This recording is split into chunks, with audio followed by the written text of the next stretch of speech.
Alô, meus amigos do canal Wellington Campos FC, tudo bem com você? Pois é, chegou a sexta-feira, já estamos no dia 7 de fevereiro e foi dia de sorteio da Copa do Brasil. E o presidente Pedrinho representou o clube e conversou longamente com a imprensa, colocou muita coisa no seu devido lugar. E a gente vai trazer essa coletiva para você. E, sem dúvida, tem muita coisa importante. Antes, quero te pedir para se inscrever no nosso canal Wellington Campos FC, não paga rigorosamente nada. Fica legal você se inscrever, dar aquele joinha para fortalecer o nosso trabalho. Mas para que você pede, Wellington, para se inscrever? É para fortalecer o nosso trabalho junto ao YouTube. E não paga nada, não. Tá bom? Então, depois da vinheta, a gente chega com o presidente Pedrinho. Roda a vinheta!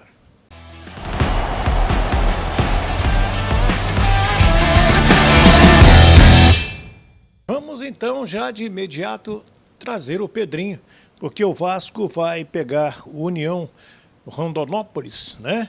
Esse jogo vai acontecer lá no Mato Grosso, a tabela está para sair a qualquer momento e o Vasco da Gama volta a jogar lá em Rondonópolis. Tem uma história muito bonita. Em 1980, primeiro jogo que a equipe do União fez como a equipe da primeira divisão foi contra o Vasco da Gama, que era dirigido pelo Abel Braga. Tinha Mazzaropi no gol, tinha Roberto Dinamite, entre outros craques também. E o presidente Pedrinho falou sobre as novidades, inclusive, o jogador pode mudar até a terceira fase de clube, né, que tendo jogado já na Copa do Brasil, e fala também das semifinais aos domingos da Copa do Brasil. Então, são informações importantes. E agora na primeira fase tem que ter um vencedor. Antes jogava-se pelo empate a equipe visitante. Vamos lá, Pedrinho. O que impacta diretamente, obviamente, foi a primeira situação que você colocou, a mudança da regra. É uma logística também difícil, porque a gente ainda não sabe se a gente joga dia 19 ou dia 26, antes ou depois do jogo do Botafogo no Carioca. A mudança de critério, obviamente, faz com que as equipes que jogam nesse primeiro jogo em casa criem um pouquinho mais de dificuldade, obviamente, tentando se retrair um pouco mais, porque pode levar para os pênaltis. Mas a Copa do Brasil é isso, é um jogo, esse primeiro jogo é sempre um jogo de muita definição, de muita expectativa para que a gente possa avançar. A gente sabe que a gente pode ir mais longe nas Copas, devido ao elenco, né? Não ter um elenco recheado com muitos jogadores. Então, assim, para a gente é importante passar, porque nós fizemos uma boa Copa do Brasil e queremos, de repente, chegar numa final nesse próximo ano. Uma última pergunta para liberar para os companheiros. O Vasco foi muito bem na Copa do Brasil do ano passado. Esse time vai ser reforçado ainda para os campeonatos que vêm a seguir, Copa do Brasil, Campeonato Brasileiro? É o que a gente está tentando, já há muito tempo, né? Não de forma recente, como as pessoas falam. A gente já está no mercado já há um bom tempo, já trouxemos 4 jogadores para uma posição que a gente necessitava muito, que era na defesa. Trouxemos o Tietchan, que é um jogador de muita dinâmica, e agora a gente, como todo mundo sabe, a gente está buscando atacantes para que a gente possa fortalecer o elenco para a temporada 25. Vamos ouvir, Pedrinho. Falando em dinheiro, a Copa do Brasil é uma competição milionária, o torcedor está na expectativa, assim como você, imagino, de uma reunião acontecer com o grego Evangelos Marinax. O que tem de real em relação a isso? Houve um contato, um pedido de reunião? Como você sabe, Fábio, eu tenho um NDA assinado e, assim, para deixar claro que qualquer investidor, e vocês sabem que a gente tem 3 NDAs assinados, qualquer convite que seja feito, prontamente vai ser atendido. Então, se tiver um convite para que eu viaje para qualquer país, para que a gente haja com a velocidade necessária, não com pressa, para que a gente possa fazer o melhor negócio para o Vasco, isso vai acontecer. De fato, nesse momento, até não lembro o tempo exato, mas acho que foi até no sorteio da Copa do Brasil que a gente estava juntos, e lá já tinha um NG assinado. E os números já estão com os investidores, os dados, as informações, e nenhuma proposta foi feita. Então, assim, que fique claro isso. É ruim ser repetitivo, mas assim, eu já falei que o Vasco, obviamente, está disposto à venda, é isso que eu desejo, é isso que eu quero. Mas não depende de mim, depende dos investidores. E nenhum deles fez proposta nenhuma. Então não adianta ficar, vende Pedrinho, porque não é assim.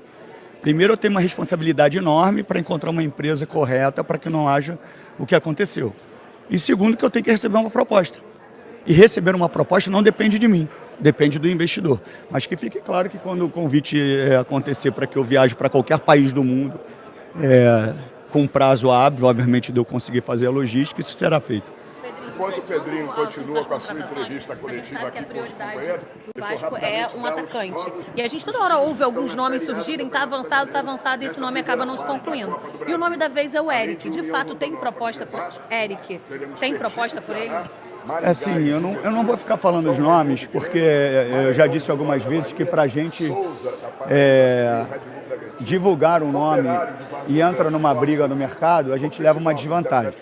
Mas é bom eu esclarecer alguns pontos, e isso não é defesa, isso é só passar a verdade para as pessoas.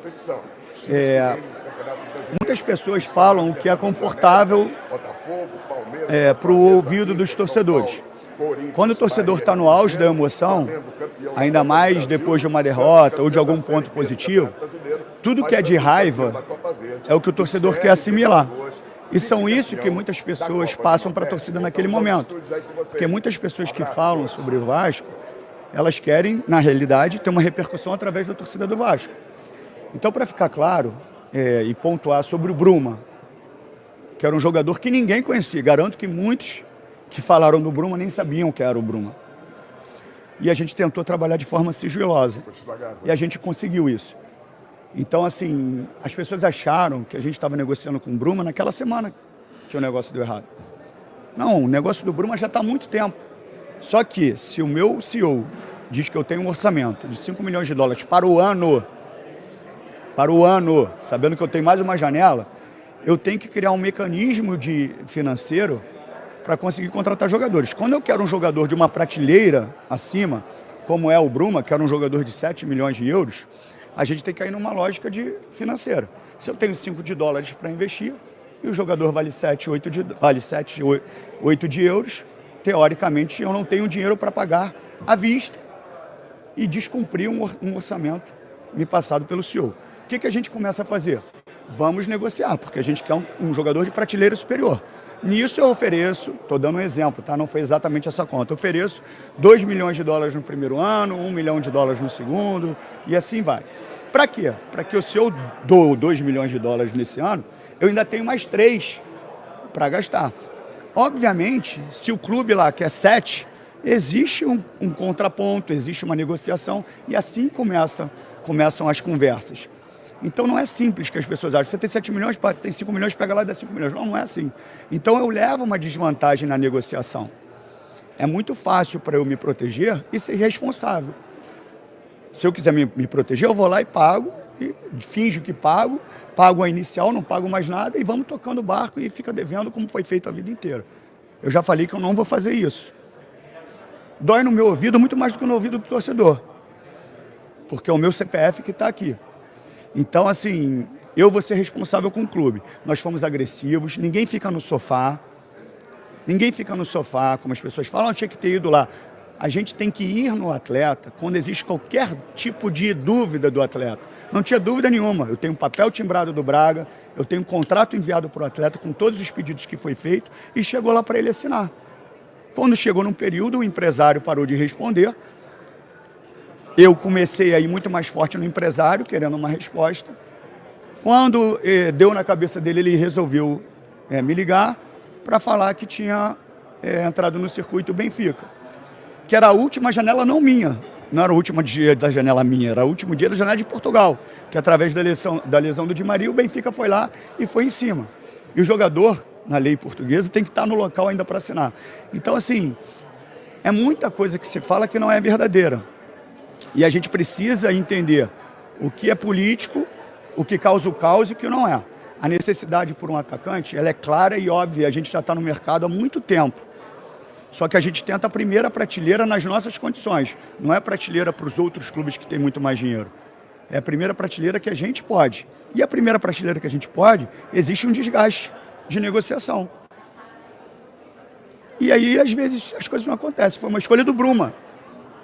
Não foi incompetência, não foi atraso, foi uma escolha do Bruma. Quando eu envio a proposta, já era só para ele assinar. Já estava tudo certo. E aconteceu um imprevisto. Agora, o Brian era um jogador caro, que a gente insistiu, que a gente estava lutando contra uma equipe, que é o América do México, que financeiramente é muito rica, que resistiu até o último minuto. E a gente foi no limite, no limite, no limite, no limite, até chegar numa proposta oficial que eles queriam. Dentro de um mecanismo que eu te falei, financeiro. E o América não liberou.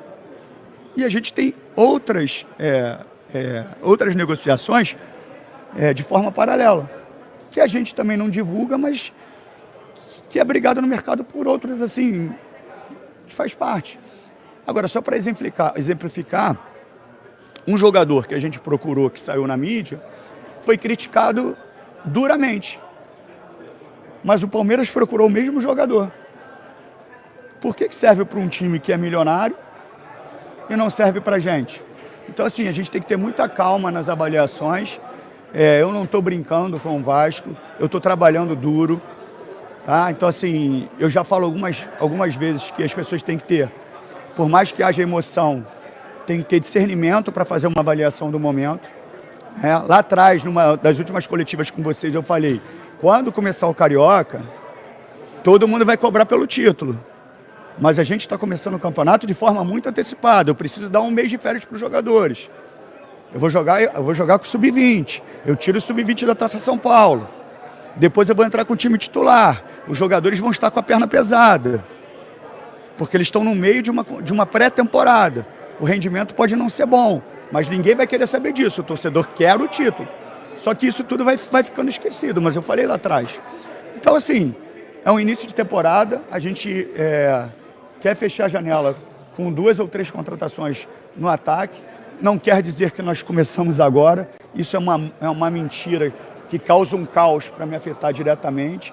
E quem quer me afetar diretamente vai ter que esperar o término do meu mandato, porque eu vou cumprir o que eu prometi, que é entrar aqui e começar a pagar as dívidas. E vocês sabem o processo que está acontecendo lá dentro, de reestruturação financeira. Você sabe que a gente já negociou com muitos trabalhadores, sem deságio nenhum, porque eu poderia dar o deságio que eu quisesse, mas eu não quis afetar os trabalhadores que passaram muitos anos se dedicando ao Vasco. Então tem todo um processo sendo feito ali, para que daqui a alguns anos o Vasco possa realmente estar reestruturado financeiramente. Vou pedir paciência para o torcedor? Não. O torcedor pode ficar chateado, pode ficar bravo comigo? Pode, deve, tem todo o direito, porque está há 40 anos, há 20 anos, há 30 anos, todo mundo falando de reformulação e não acontece nada e ninguém reestrutura. O torcedor quer título. Muitas vezes ele não quer saber como você consegue isso. Só que eu não vou ser irresponsável. Eu sou xingado, eu sou vaiado, mas eu não vou causar nenhum dano ao clube financeiro. Não vou. Não espere isso de mim. Eu não vou, porque senão eu vou ser mais do mesmo. Agora, isso não quer dizer que eu não estou indo para o mercado. Isso não quer dizer que eu não sou agressivo no mercado. Eu sou agressivo, no tanto que o Bruma era uma contratação fora das nossas condições. Mas através de um mecanismo financeiro a gente ia tentar. E a responsabilidade é minha. Se eles estão procurando um responsável, o responsável sou eu, não sou o presidente. Então eu sou o responsável. Eu sou o responsável, eu não tenho a caneta. Então, eu sou responsável por tudo que acontece no Vasco. Presidente, até para a questão... presidente, até por uma questão de dúvida, o Vasco ainda mantém interesse com o atacante Rony, que a informação que a gente tem é que está fora dos planos do Palmeiras. Cara, tem muitos jogadores que a gente está atrás, que são jogadores que estão no mercado. O Rony é um deles. É um jogador que a gente tem interesse, como outros a gente tem. É uma negociação difícil também, vocês sabem os valores. Mas eu já deixei claro, já tem, enfim, é um jogador que a gente deseja. A gente já conversa há bastante tempo, entendeu? Tem outros, por exemplo, que o Vasco poderia assinar um pré-contrato, tipo o Fábio Balbuena, ou até o Brian Rodrigues? O Brian, a resposta que foi dada do América, que ele seria negociado no meio do ano. Nós, obviamente, gostaríamos que a gente tivesse um contrato, obviamente, nos assegurando que ele vai assinar com a gente no meio do ano. Isso não aconteceu. Então a gente só recebeu uma informação que ele só seria liberado no meio do ano. A gente pediu para que a gente assinasse o contrato e isso não aconteceu. Pedrinho, essa bolha vai estourar em algum momento, essa bolha financeira? Acho que vai, Fábio. Assim, isso já é dito por muitos, né? Não por mim só, desculpa. Não por mim só, mas já foi dito pelo Marcelo Paes, foi dito agora pelo Paulo Brax. E aí a gente está falando de números muito elevados, que muitas vezes eu compreendo que muitos gestores... A luz está caindo aqui. Eu compreendo que muitos gestores, devido à pressão enorme que nós sofremos, às vezes cedem e extrapolam a questão financeira. Então a gente fala que às vezes o jogador que é reserva de uma outra equipe ganha um salário de 1 milhão, 1.100.000. Então assim, é muito difícil. Mas, como eu falei, quando eu assumo essa responsabilidade, e ninguém botou uma arma na minha cabeça para eu estar aqui, eu já sabia que eu enfrentaria dificuldades. Obviamente, quando a gente entra, a gente percebe que o buraco é muito maior. Eu não vou ceder, obviamente, a uma pressão e gastar mais do que eu posso. Mas que os valores são absurdos, são absurdos. Não jogadores que são extra-série, que realmente merecem, mas jogadores que têm um futebol dentro de uma normalidade, só que com negociações, com transferências muito caras, com salários muito altos, e isso uma hora vai estourar. Alguns clubes vão estourar. E os clubes que já são SAF, a responsabilidade é muito maior, porque é uma empresa, então você fale. E o Vasco é SAF. Então, assim, a responsabilidade é grande com o clube e eu não vou faltar com ela. Pedrinho, você falou sobre cobrança da torcida, sua responsabilidade. O Vasco chegou na semifinal da Copa do Brasil na temporada passada. Existe alguma logística, alguma prioridade do clube para essa temporada de 2025? Uma classificação para a Libertadores ou até chegar novamente na semifinal da Copa do Brasil? Eu não prometo nada com relação a isso, porque futebol tem muitas variáveis. Se você pensar na temporada passada, você imaginaria que o Vasco chegasse numa semifinal? O Vasco chegou numa semifinal. Se eu prometo algo para você, não, esse ano a gente quer chegar na final da Copa do Brasil ou na final da Copa Sul-Americana. Não, existem objetivos, obviamente, em competições que a gente acha que a gente possa ter um desempenho melhor. Internamente, obviamente que tudo é dito lá dentro. Agora, externamente, eu não vou falar, porque não tem como você prometer que você vai ganhar algo, sendo que é um jogo de futebol, é um campeonato de futebol. E isso é uma irresponsabilidade que eu estou eu vou fazer isso, nós vamos chegar nessa posição. Internamente, obviamente, tem um propósito e um objetivo que a gente quer ali no ano. Agora, que vai acontecer ou não sei, a gente tem que trabalhar para isso. Mas, publicamente, para a torcida, o que eu posso prometer é trabalho, dedicação, honestidade, sinceridade, transparência, onde tudo que muitos tentam fazer e mostrar para o torcedor é algo diferente. Então, assim, a torcida do Vasco, ela tem direito a tudo, eu sempre falei isso. A gente vai para Manaus, está lotado, a gente vai para Brasília, está lotado, a gente vai para Cariacica, está lotado, Espírito Santo, né? Então, assim, o torcedor do Vasco ele pode tudo. A torcida do Vasco vai para o Vasco hoje justamente pelo clube, pela instituição. Muitas vezes, nos anos 80, 90, desfrutavam ali do jogo mesmo, sabe? Hoje a torcida é apaixonada cada vez mais pela instituição, por ela mesma. Então, assim, a torcida do Vasco tem direito a tudo. Eu não vou, já falei muitas vezes, eu não vou pedir paciência para a torcida do Vasco, não. A torcida do Vasco, para mim, a única coisa que eu não aceito é violência. O resto, cobrança, insatisfação, não tem direito, cara. A torcida do Vasco é mais fiel e eu vou trabalhar para que a gente possa dar alegria para ela. Pedro, tem chance de a reforma São Januário ficar para o ano que vem? Como é que está isso? O Renato, que é o meu segundo vice, ele vai fazer alguns vídeos na Vasco TV para ir contando passo a passo do que está acontecendo.